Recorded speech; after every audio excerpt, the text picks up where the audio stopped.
A Chiari malformation is where there is a small portion of the base of the brain called the cerebellum, which is at the very back of the head, and where a very small portion of it actually exits the skull through the normal opening in the base of your skull, right next to the spinal cord. It's either because the brain is a little bit bigger than the skull, or the skull is a little bit too small for the brain. In a lot of cases, the small amount that exits the skull doesn't cause any symptoms, and it's small enough that you don't need to do anything about it. However,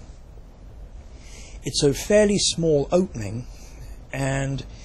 the opening in the skull is designed really just for the spinal cord, and if you start to put more things into that same opening, the risk is that you start to block it up.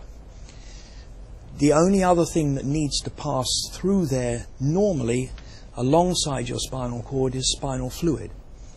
And if you block the flow of the spinal fluid, then either it can build up a little bit inside the head,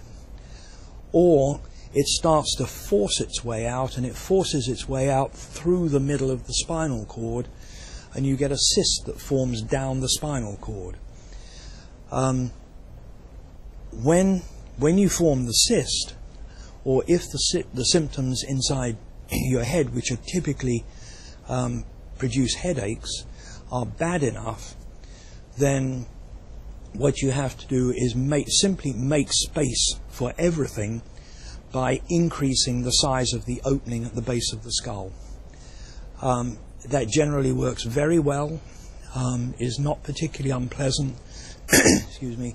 and is typically a permanent resolution. If it's just a very small amount of the brain that's coming through and it's not causing symptoms, there's no reason to go through that sort of surgery.